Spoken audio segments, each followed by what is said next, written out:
ঘরে ছিল অনেকগুলো পটল। তো পটল দিয়ে কী বানাবো ভাবতে ভাবতে বানিয়েই ফেললাম একটা নতুন জিনিস, যেটা আমি এর আগে কখনোই বানাইনি। এই দেখো, পটলটাকে ভালোভাবে ছুলে নিয়ে পটলের ভেতর থেকে পুরো বীজগুলোকে বার করে নিচ্ছি।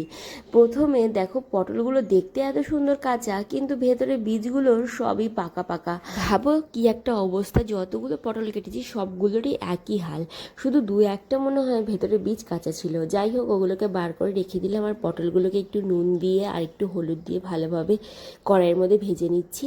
আর তারপরে দেখো, লাল লাল করে একটু ভেজে নিয়ে পটলগুলোকে নামিয়ে নিচ্ছি। আচ্ছা, কী রান্না করছি তোমরা ঝটপট করে বলো তো।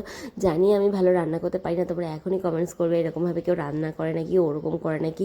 তবে বিশ্বাস করো, আমি রেসিপি দেখেই করেছি, আর যেরকম পেরেছি সেরকম করেছি। তবে খেতে খুব একটা খারাপ লাগেনি। যে পটলের বীজগুলো আর দুটো লঙ্কা একসঙ্গে দিয়ে আমি পেস্ট করে নিয়েছি। এবারে তেলের মধ্যে পটলের বীজ আর লঙ্কা ওগুলো দিয়ে দিলাম, আর এখানে ফুটতে দিয়ে দিলাম। আর তার সাথে কাজু আর চারমগজ আমি বেটে আলাদা করে রেখে দিচ্ছি পেস্ট বানিয়ে। এরপরে দেখো, এখানে এই যে পটলের বীজ আর লঙ্কার যে মিশ্রণটা ছিল, মিশ্রণটাকে ভালো করে আমি এখানে তেলের মধ্যে ভেজে নিচ্ছি। আর তার সাথে আমি অ্যাড করে দিচ্ছি কিছুটা হলুদ গুঁড়ো আর কিছুটা লবণ দিয়ে আবার ভালোভাবে নাড়তে থাকলাম। আর হ্যাঁ, এখানে আমি যেটা দেবো সেটা হচ্ছে ছানা। তো দেখো, এই যে ভালোভাবে আমি এখানে ছানা দিয়ে দিচ্ছি। আচ্ছা, ছানা পাইনি বলে আমি পনির নিয়েছিলাম, পনিরটাকে আমি এরকমভাবে ম্যাশড করে এখানে অ্যাড করেছি। তো অনেকটা পরিমাণে আমি এখানে পনির বা ছানা তোমরা যাই বলো না কেন সেটা অ্যাড করে দিয়েছি। আর তারপরে ভালোভাবে এটাকে ভাজতে ভাজতে যখন একদম দেখবো যে কড়াই থেকে ছেড়ে চলে আসছে, সেই মুহূর্তে এটাকে আমি নামিয়ে নিয়েছি। নামিয়ে একটা পাত্রে ঠান্ডা হতে দিলাম, আর তারপর আবার কড়াই চাপিয়ে দিলাম। এই কড়াইটা দেখে এখনই অনেকে কমেন্টস করবে যে এরকম কড়াই কেন রান্না করো। এই কড়াইটাতে রান্না করলে কমও তেল লাগে, এছাড়া আমি হাতের ব্যথার কারণে মাজতে পারি না, তার কড়াইটা এরকম হয়ে গেছে। যাই হোক, বলতে বলতে সব মশলা দিয়ে দিলাম, যা এবারে কীভাবে বলবো।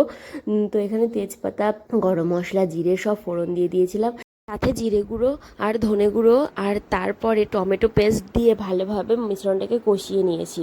কষিয়ে নেওয়ার পর এখানে দেখো, সেই যে চারমগজ আর কাজু বেটে রেখেছিলাম সেগুলো দিয়ে খানিকক্ষণ নাড়াচাড়া করে জল দিয়ে এবারে ভালোভাবে ফুটিয়ে নেব। এবারে দিয়ে পটলগুলোকে নিয়ে বসে পড়েছি। এর ভেতরে ওই যে তৈরি করে রেখেছিলাম ছানার পুরটা, সেটা ঢুকিয়ে দিচ্ছি। আর হ্যাঁ, এবারে তোমাদের বলেই দিই, আমি বানাচ্ছি পটলের দোরমা। তোমরা হয়তো অনেকেই খাও, মাঝে মাঝেই খাও, তবে হ্যাঁ, আমরা খুব একটা পটল ভালোবাসি না বলে এইসব কিছুই রান্না করি না। তবে এটা রান্না করার পর দেখলাম, বাহ, বেশ ভালোই লাগে। এভাবে সব কটা পুর ভরে নিলাম। আর তারপরে দেখো, এইদিকে গ্রেভিটা কিন্তু ফুটে এসেছে। এবারে একে একে পটলগুলো দিয়ে দিলাম। তবে জানো, পটলের পুরগুলো বেরিয়ে গেছে অর্ধেকটাই। কী করলে বলো তো, পটলের পুরগুলো বেরোবে না? তোমাদের কাছে যদি কোনো ট্রিক্স অ্যান্ড টিপস থাকে অবশ্যই জানিও। এরপর ঢেকে খানিকক্ষণ সেদ্ধ করে নিয়েছি। আর এই দেখো, পটলের দোরমাটা কিন্তু আমার একদম রেডি হয়ে গেছে, একদম গাঢ় গাঢ় গ্রেভি হয়ে গেছে। তো চলো এবারে খাবো, আর খেয়ে তোমাদেরকে জানাই যে কেমন হয়েছে খেতে পটলের দোরমাটা। রেডি হয়ে গেছে আমাদের ছানার পুর ভরা পটলের দোরমা। আমি জীবনে প্রথমবার রান্না করছি। চলো, খেয়ে তোছি আগে, তবে রান্না করিনি। কেমন হবে কে জানো, তোমরাই বলো।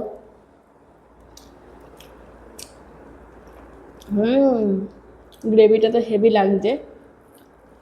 একটু পটল নিলাম ভেঙে।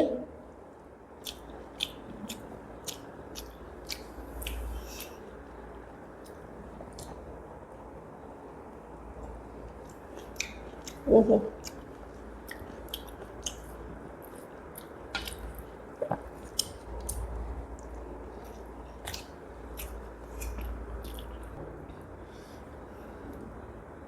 এই যে পটলের পুর,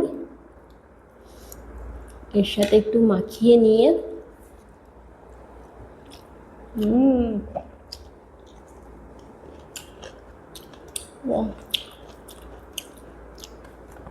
হেভি লাগছে খেতে।